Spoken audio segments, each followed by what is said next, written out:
Profesör Doktor Engin Yıldırım, Malatya Eğitim Araştırma Hastanesi ve Malatya Turgut Özal Üniversitesi Tıp Fakültesi Kadın Hastalıkları ve Doğum Anabilim Dalı. Bu hafta Normal Doğumu Teşvik Haftası münasebetiyle birkaç cümle kurmak istiyorum.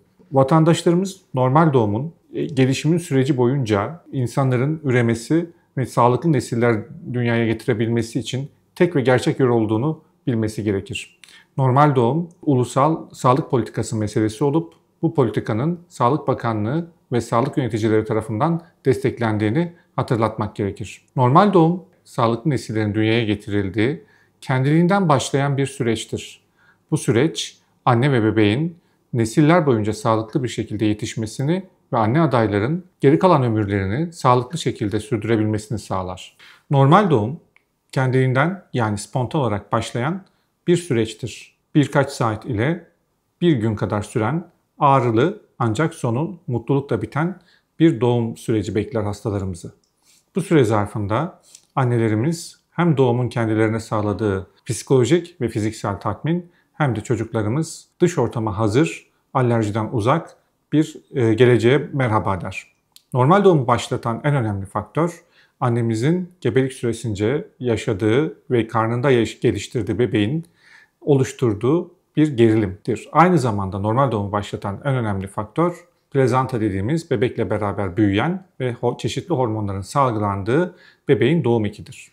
Annemizin böbrek üstü bezinden salgılanan hormonlar, hipotalamus ve hipofiz bezinin salgıladığı hormonlar, östrojen ve progesteron dengesi normal doğumu başlatır.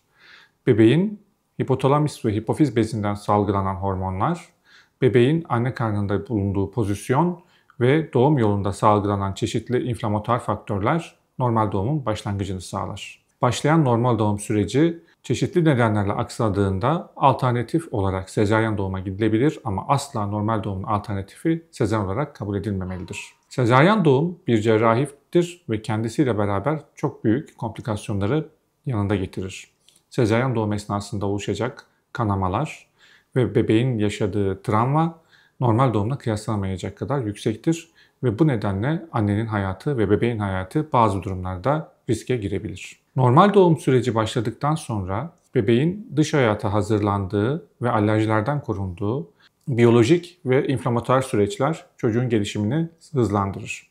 Aynı zamanda doğduktan sonra infantın beslenmesi için asıl faktör olan anne sütü sezaryen doğuma göre çok daha hızlı ve bol miktarda gelir. Normal doğum esnasında gerçekleşen ağrı aslında annenin doğumdan sonra hızla iyileşmesini sağlar ve rahmin çabucak toparlanmasını sağlar. Normal doğum sonrasında ekonomik olarak ülkemize yüklenen yük sezaryen doğumun yaklaşık 1/5 kadardır. Ve insanlar doğum yaptıktan sonra aileleriyle ve işiyle daha fazla ve daha kolay vakit geçirebilirler. Normal doğumu teşvik edici çeşitli önlemler ve çeşitli politikalar Sağlık Bakanlığı tarafından düzenlenmektedir. Bu haftada hastalarımızın normal doğum konusunda bilinçlenebileceği çeşitli toplantılar, sempozyumlar ve kongreler düzenlenmektedir. Normal doğumun teşvik edilmesi ulusal gelecek meselesi ve ulusal gelişim meselesidir.